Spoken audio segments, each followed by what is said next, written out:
Монгол Улсын их хурлын дарга Мие Гомбын инх бол бүх нийтээр мод тарих үндэсний өдрөөр үндэсний цэцэрлэгт хүрээлэнд мод тарилаа. Тэрээр арга хэмжээг нээж үг хэлсэн юм а. Монголчууд бид бүхэн ажиллаж байгаа, амьдарч байгаа орчиндоо мод тарж, зөвлөгжүүлж, ногоон байгууламжийг бий болгож ирсэн сайхан уламжлалтай.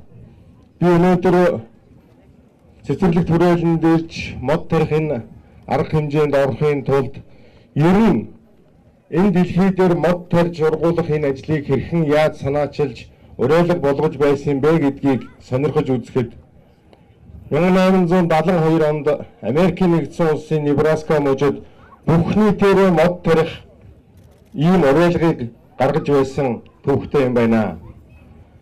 Яг энэ бүх нийтээр мод тарих уриалгыг гаргасан улс орнуудыг дугаарлаж тоолж авч үзэх юм бол Монгол улс дэлхийн 33 дахь орноор бүх нийтээр мод тарих энэ уриалгыг гаргасан улс орны тоонд орж 33 дугаарт бичигдэж байгаа юм байна. Мод тарих гэдэг бол байгаль дэлхийг баясгаж байгаа, амьдарч байгаа орчноо эрүүл, сайхан агаартай болгож байгаа хүүхэд багчуудын тоглох, аятаа таатай нөхцөлийг бүрдүүлэх ийм буянтай сайхан үйлс.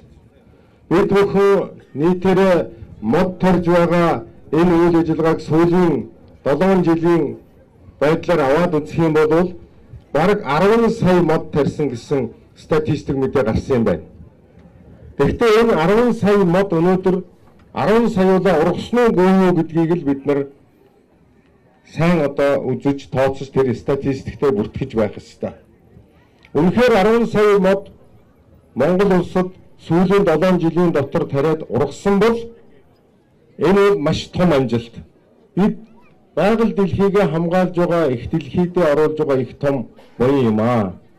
Тийм учраас их хүч хөрөнгө зарж мод тарж ногоон байгууламж бий болгохын зэрэгцээгээр түүнийг арчлах, хамгаалах, ургуулах тал дээр тэрнээс илүү их хүч зарж зохион байгуулалттай анхаарал тавьж ажиллах ёстой юм а гэж бодогдож байна.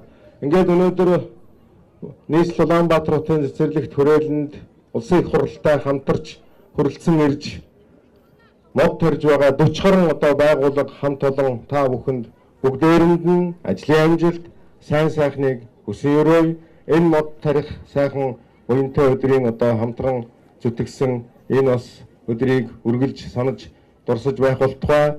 Тарьсан ургуулсан мод болгоно ургуулахын төлөө дандаа өнөөлөх шиг энд байгууллага болгоноороо хорон цуглаж ирж анхаарал тавьж услаж ургуулж байхыг анхаарахыг та бүхнээсээ хүсье.